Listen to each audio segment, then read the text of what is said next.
Shalom semuanya. Alkitab berkata, Yesus mati karena dosa-dosa kita. Dia dikuburkan, tetapi pada hari yang ketiga, dia dibangkitkan. Haleluya! Setelah Tuhan Yesus bangkit, selama 40 hari, Tuhan Yesus menampakkan diri kepada lebih dari 500 murid-muridnya untuk membuktikan bahwa dia hidup. Setelah memberikan pesan yang terakhir seperti yang terdapat dalam Kisah Para Rasul 1 ayat 8. Dengan disaksikan murid-muridnya, Tuhan Yesus terangkat ke sorga. Saya percaya kalau kita berada di sana waktu itu, kita pasti akan sama dengan murid-murid Tuhan Yesus yang melihat bahwa Tuhan Yesus bertambah tinggi. Ketika mereka melihat ke bawah, ternyata kaki Tuhan Yesus sudah tidak menyentuh tanah lagi. Perlahan tapi pasti, Tuhan Yesus terangkat ke sorga. Makin lama makin kecil, sampai ada awan yang menutupi dan hilang dari pandangan mata. Sementara mereka terheran-heran melihat ke langit, maka ada 2 orang yang berpakaian putih di dekat mereka yang berkata, "Hai orang-orang Galilea, mengapakah kamu berdiri melihat ke langit? Yesus ini yang terangkat ke sorga meninggalkan kamu, akan datang kembali dengan cara yang sama seperti kamu melihat dia naik ke sorga." Dari ayat ini, saya percaya kalau yang melihat Tuhan Yesus naik ke sorga adalah murid-muridnya Tuhan Yesus, maka yang akan melihat Tuhan Yesus turun dari sorga adalah murid-murid Tuhan Yesus. Katakan amin. Sekarang Tuhan Yesus ada di sorga. Apa yang dilakukan Tuhan Yesus di sorga? Yang pertama, Tuhan Yesus berkata dalam Yohanes 14 ayat 1-3, "Janganlah gelisah hatimu, percayalah kepada Allah, percayalah juga kepadaku. Di rumah Bapa-Ku banyak tempat tinggal. Jika tidak demikian, tentu aku mengatakannya kepadamu. Sebab aku pergi ke situ untuk menyediakan tempat bagimu. Apabila aku telah pergi dan telah menyediakan tempat bagimu, aku akan datang kembali dan membawa kamu ke tempatku, supaya di tempat aku berada, kamu pun berada." Pesan Tuhan Yesus ini ditujukan untuk murid-muridnya. Karena itu, kalau kita mau ikut dalam pengangkatan, maka kita harus menjadi murid Tuhan Yesus. Murid Tuhan Yesus adalah kita-kita yang hidupnya sama seperti Kristus telah hidup. Karena kita hidup sama seperti Kristus telah hidup, maka kita akan menjadi serupa dengan gambarnya. Roma 8 ayat 29 berkata, "Sebab semua orang yang dipilihnya dari semula, mereka juga ditentukannya dari semula untuk menjadi serupa dengan gambar anaknya, supaya ia, anaknya itu, menjadi yang sulung di antara banyak saudara." Jadi goal kita sebagai orang percaya adalah menjadi serupa dengan gambar Yesus, yaitu murid Tuhan Yesus. Menjadi seperti Kau Yesus, menjadi seperti Kau Yesus, menjadi sempurna dalam seluruh hidupku, dalam seluruh hidupku.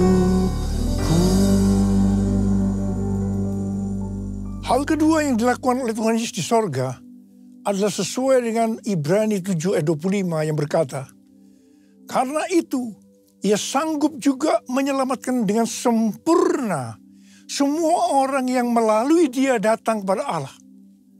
Sebab Ia hidup senantiasa untuk menjadi pengantara mereka." Tuhan Yesus di sorga menjadi pengantara kita. Artinya, sebagai pendoa syafaat bagi kita, supaya kita selamat secara sempurna. Kalau kita berbicara tentang keselamatan, maka ada 3 hal yang harus diperhatikan. Yang pertama, bisa kehilangan keselamatan. Yang kedua, hampir-hampir tidak diselamatkan. Yang ketiga, selamat dengan sempurna. Hal yang pertama, orang yang sudah percaya bisa kehilangan keselamatan. Matius 7 ayat 21 sampai 23 berkata, bukan setiap orang yang berseru kepadaku, Tuhan, Tuhan, akan masuk ke dalam kerajaan sorga, melainkan orang yang melakukan kehendak Bapakku yang di sorga. Pada hari terakhir, banyak orang akan berseru kepadaku, Tuhan, Tuhan, bukankah kami bernubuat demi namamu, dan mengusir setan demi namamu, dan mengadakan banyak mujizat demi namamu juga? Pada waktu itulah aku akan berterus terang kepada mereka dan berkata, aku tidak pernah mengenal kamu. Enyahlah dari hadapanku, hai kamu yang melanggar perintah Allah. Ini merupakan peringatan bagi hamba-hamba Tuhan yang sedang dipakai oleh Tuhan. Agar pelayanan yang diberikan oleh Tuhan semata-mata hanya untuk menyatakan kemuliaannya. Bukan untuk kemuliaan diri sendiri. Bukan untuk mencari keuntungan pribadi. Bukan untuk popularitas di mana bisa mengakibatkan hilangnya keselamatan.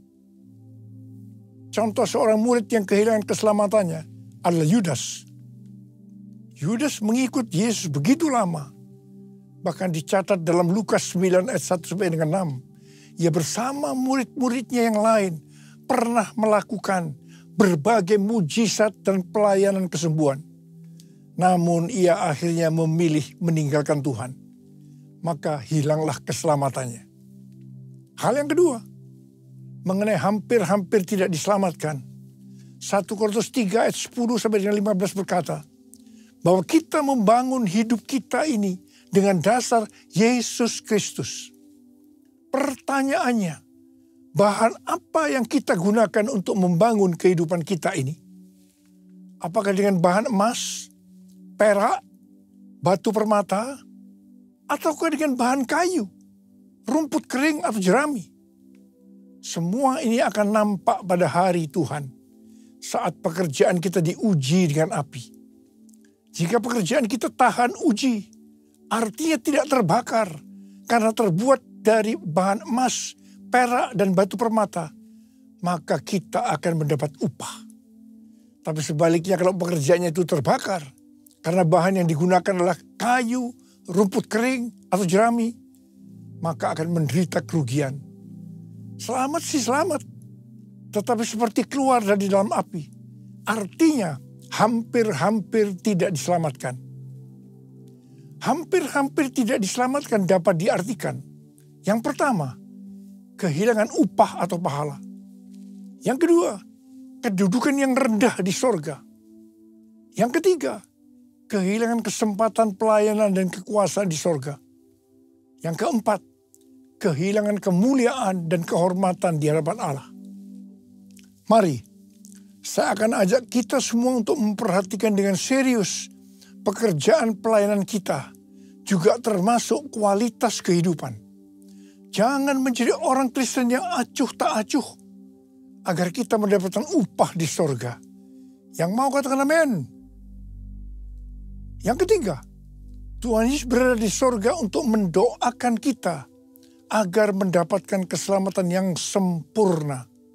Bukan untuk kehilangan keselamatan, atau bukan hampir-hampir tidak diselamatkan.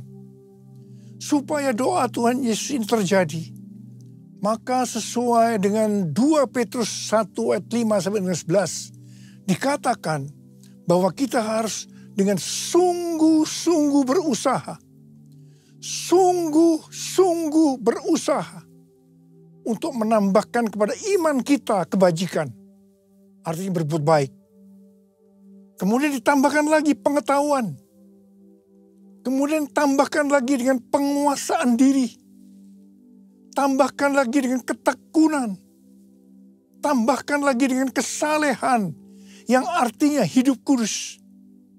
Tambahkan lagi kasih akan saudara-saudara seiman. Dan tambahkan lagi kasih akan semua orang. Kalau kita melakukan ini semua dengan sungguh-sungguh, maka kita akan lebih mengenal Tuhan Yesus Kristus. Dan kita tidak akan pernah tersandung. Dengan demikian, kita akan dikaruniakan hak penuh untuk memasuki kerajaan kekal, yaitu kerajaan Tuhan dan Juru Selamat kita, Yesus Kristus. Yang artinya kita mendapatkan keselamatan yang sempurna. Haleluya! Besar anugerah-Mu, berlimpah kasih-Mu, semakin hari semakin bertambah. Besar anugerah-Mu, semakin hari semakin bertambah. Besar anugerah-Mu.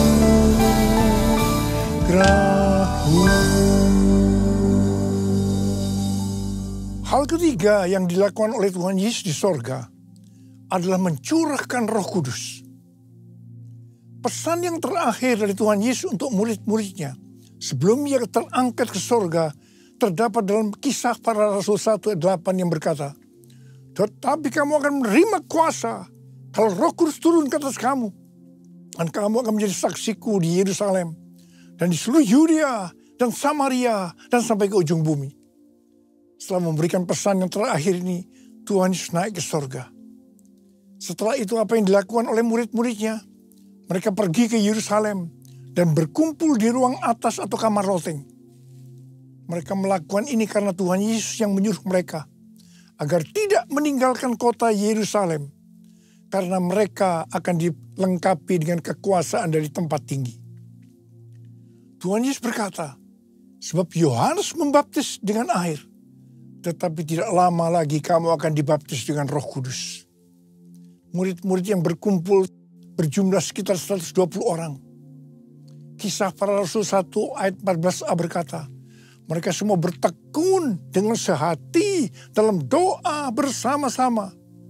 Artinya mereka berdoa, memuji dan menyembah Tuhan dalam unity siang dan malam.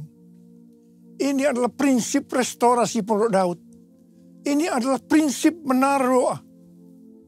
Pada hari raya Pentakosta, jadi 10 hari setelah mereka berkumpul itu, tiba-tiba turunlah dari langit suatu bunyi seperti tiupan angin yang keras yang memenuhi seluruh rumah di mana mereka duduk. Dan tampaklah kepada mereka lidah-lidah seperti nyala api yang bertebaran dan hinggap pada mereka masing-masing. Maka penuhlah mereka dengan Roh Kudus.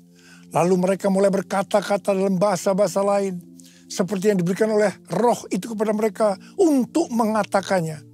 Itu adalah bahasa roh. Orang yang dibaptis dengan Roh Kudus atau dipenuhi Roh Kudus, tanda awalnya adalah berbahasa roh. Setelah itu murid-murid Tuhan Yesus dipakai secara luar biasa untuk melakukan amanat agung. Tanda dan mujizat menyertai pelayanan mereka. Peristiwa ini disebut sebagai Pentakosta yang pertama. Pentakosta yang pertama ini dahsyat. Sebab dalam kurun beberapa ratus tahun, sekitar 70% dari dunia yang dikenal pada waktu itu, yaitu yang berada di bawah kekaisaran Romawi, menjadi Kristen. Wow. Pertanyaannya, apakah amanat agung sudah selesai? Jawabannya, belum. Karena itu pada tahun 1906, kembali Roh Kudus dicurahkan di Azusa Street yang disebut dengan Pentakosta yang kedua. Ciri-ciri yang menonjol dalam Pentakosta kedua ini adalah penekanan dalam hal berbahasa roh dan pelayanan mujizat dan kesembuhan. Meskipun seluruh karunia roh juga dicurahkan dengan limpahnya. Pentakosta kedua ini dahsyat. Mengapa? Karena melahirkan gerakan Pentakosta dan karismatik. Saat ini ada sekitar 700 juta orang yang diberdayakan oleh Roh Kudus. Pertanyaannya, apakah amanat agung sudah selesai? Jawabannya, belum. Karena itu hari-hari ini, pencurahan Roh Kudus yang jauh lebih dahsyat dibanding dengan Azusa Street sedang terjadi. Ini disebut sebagai Pentakosta yang ketiga. Seperti yang terjadi pada Pentakosta yang pertama dan Pentakosta yang kedua. Maka berbahasa roh dan pelayanan kesembuhan juga terlihat begitu intens. Saya percaya dengan Pentakosta ketiga ini, amanat agung Tuhan Yesus akan selesai. Dan Tuhan Yesus akan datang kembali. Haleluya. Rasul Paulus dalam 1 Korintus 14 ayat 5a berkata, aku suka supaya kamu semua berkata-kata dengan bahasa roh. Selain itu dalam 1 Korintus 14 ayat 18, Rasul Paulus juga berkata, aku mengucap syukur kepada Allah bahwa aku berkata-kata dalam bahasa roh lebih daripada kamu semua. Saya sangat mengaminkan apa yang dikatakan oleh Rasul Paulus ini. Dan saya juga berdoa agar apa yang dikatakan oleh Rasul Paulus ini juga terjadi pada kita. Yang percaya katakan amin. Ku buka hati untuk roh-Mu Tuhan. Ku buka hati menyembah-Mu Yesus. Jamahlah kami, penuhi kami dengan kuasa Allah Maha Tinggi. Jamahlah kami, penuhi kami dengan kuasa Allah Maha Tinggi. Apa yang terjadi kalau kita berbahasa roh? Yang pertama, kita akan lebih berani bersaksi tentang Yesus. Kita ingat Petrus, di mana sebelum dia dibaptis Roh Kudus dengan tanda awal berbahasa roh, dia pernah menyangkal Yesus sebanyak 3 kali sebelum ayam berkokok. Setelah dibaptis Roh Kudus dan berbahasa roh, dia berani bersaksi tentang Tuhan Yesus, tidak peduli disesah dan dipenjara. Yang kedua, kalau kita berbahasa roh, maka sesuai dengan 1 Korintus 14 ayat 4a dikatakan, siapa yang berkata-kata dalam bahasa roh, ia membangun dirinya sendiri. Yang artinya kalau kita berbahasa roh, kita akan membangun iman kita. Yang ketiga, kalau kita berbahasa roh, kita akan lebih merasakan hadiratnya. Dan lebih intim dengan dia. Karena ketika berbahasa roh, kita berkata-kata kepada Allah, bukan kepada manusia. Yang keempat, kalau kita berbahasa roh, kita akan berdoa lebih lama lagi. Yang kelima, sesuai dengan 1 Korintus 14 ayat 14 dan 15 yang berkata, sebab jika aku berdoa dengan bahasa roh, maka rohkulah yang berdoa, tetapi akal budiku tidak turut berdoa. Jadi, apakah yang harus kubuat? Aku akan berdoa dengan rohku, tetapi aku akan berdoa juga dengan akal budiku. Aku akan menyanyi dan memuji dengan rohku, tetapi aku akan menyanyi dan memuji juga dengan akal budiku. Jadi, kalau kita mengendaki agar roh kita berdoa, menyanyi dan memuji, maka kita harus berbahasa roh. Sedangkan kalau dengan akal budi atau jiwa, maka kita harus menggunakan bahasa yang kita mengerti. Mari, bagi yang mau melakukan, katakan bersama saya, amin. Bahasa roh atau bahasa lidah dalam Alkitab dituliskan di 1 Korintus 14, Kisah Para Rasul 2, Kisah Para Rasul 10, dan Kisah Para Rasul 19. Kesimpulannya sebagai berikut. Yang pertama, bahasa roh atau bahasa lidah dalam bahasa Greka atau Yunani disebutkan dengan glosa. Ada 3 macam bahasa roh atau bahasa lidah, yaitu yang pertama, bahasa roh yang harus diterjemahkan atau ditafsirkan. Yang kedua, bahasa roh yang tidak perlu diterjemahkan atau ditafsirkan, karena memang hanya Allah yang mengerti artinya. Ini adalah penyembahan dalam roh. Dan yang ketiga, bahasa roh yang diterjemahkan oleh Allah sendiri. sehingga dimengerti oleh orang yang mendengarnya dalam bahasa yang dimengerti. Kesimpulan yang ketiga, bahasa roh atau bahasa lidah bisa diucapkan di mana saja. Artinya bisa di rumah, di kebaktian umum, di kebaktian doa, di kul, dan di mana saja kita berada. Kesimpulan yang keempat, Rasul Paulus dalam 1 Korintus 14 ayat 39 dan 40 berkata, "Karena itu saudara-saudaraku, usahakanlah dirimu untuk memperoleh karunia untuk bernubuat dan janganlah melarang orang-orang yang berkata-kata dengan bahasa roh. Tetapi segala sesuatu harus berlangsung dengan sopan dan teratur." Come Holy Spirit, fall in this place. I need more and more of you. Fill me again with the power of your Spirit. Lord, I'm crying out for more and more of you.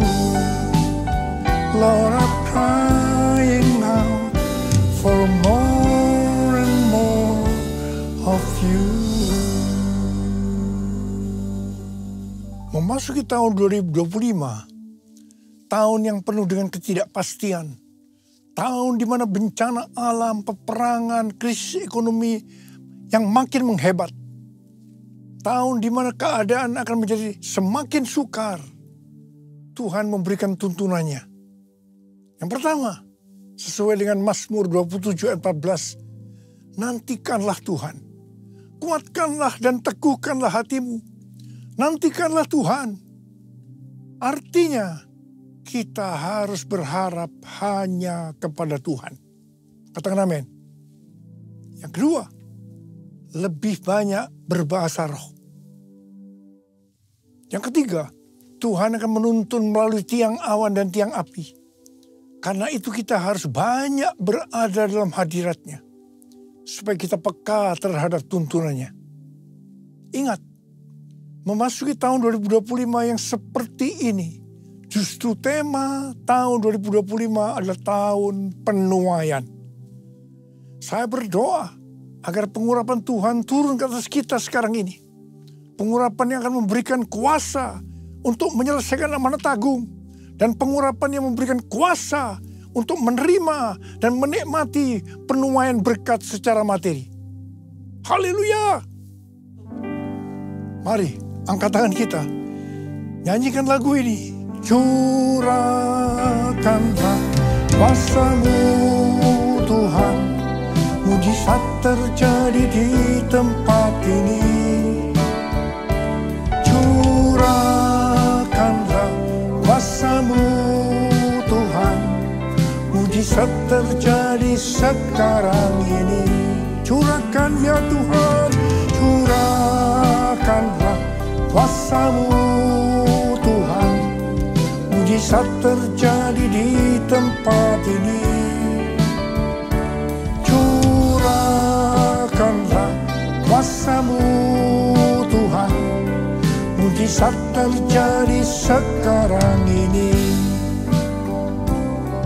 Mujizat terjadi sekarang ini. Mujizat terjadi sekarang ini.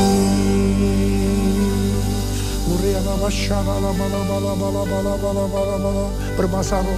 Yang sudah berbahasa roh, kita berbahasa roh.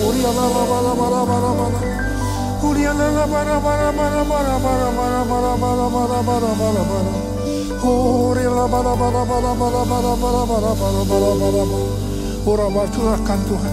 Curahkan kuasa, kuasa, kuasa itu ya Tuhan, kuasa. Terima kuasa, terima kuasa, terima. Dalam nama Yesus, dalam nama Yesus, haleluya, haleluya, amin.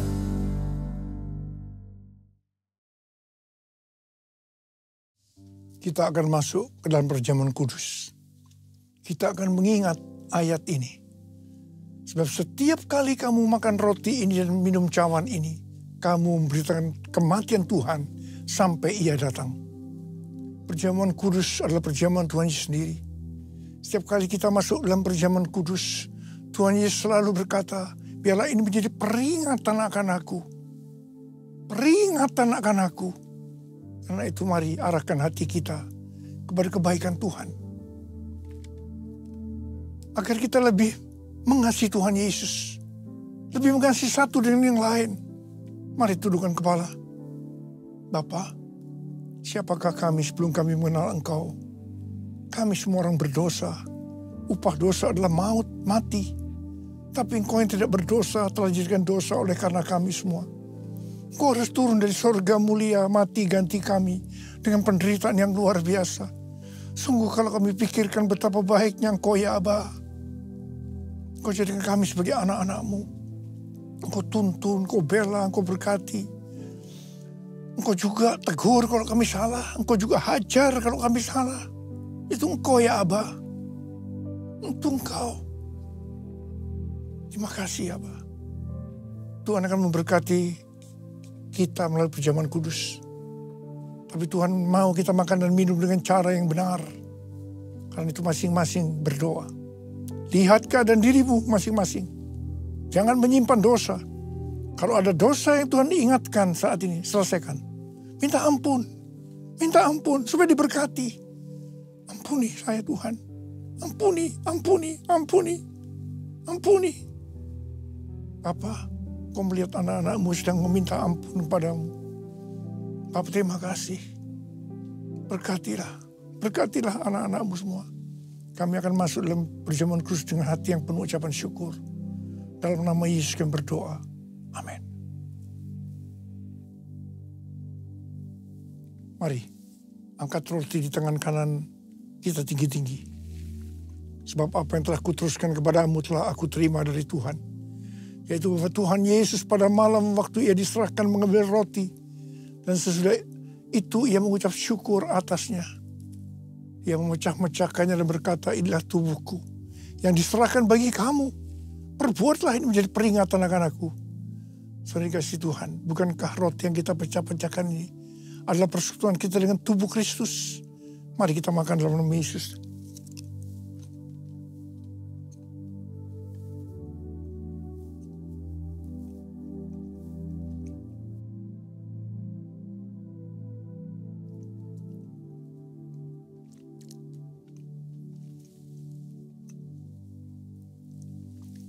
Angkat cawan di tangan kanan kita tinggi-tinggi.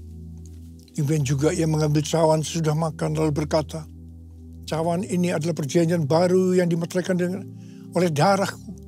Perbuatlah ini setiap kali kamu meminumnya menjadi peringatan akan aku. Saudara dikasih Tuhan, bukankah cawan pengucapan syukur yang atasnya kita ucapkan syukur adalah persekutuan kita dengan darah Yesus? Mari kita minum dalam nama Yesus.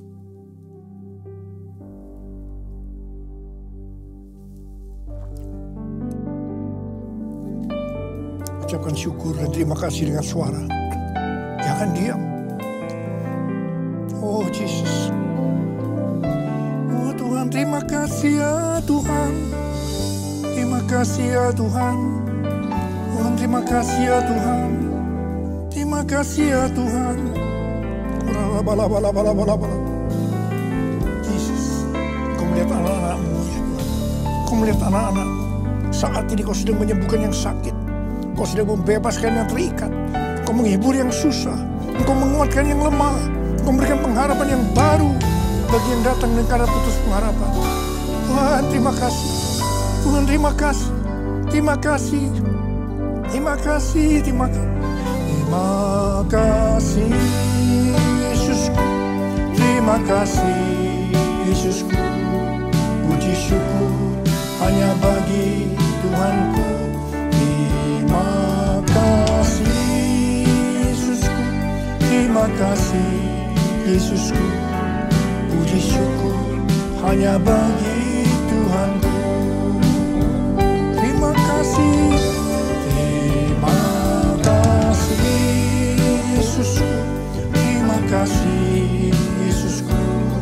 Puji syukur hanya bagi Tuhanku. Terima kasih terima kasih Yesusku. Puji syukur hanya bagi Tuhanku. Puji syukur hanya bagi Tuhanku. Puji syukur hanya bagi Tuhanku.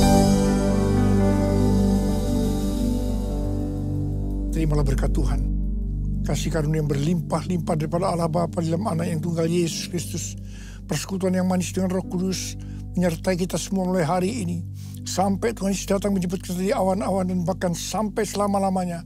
Yang percaya bersama-sama katakan amin.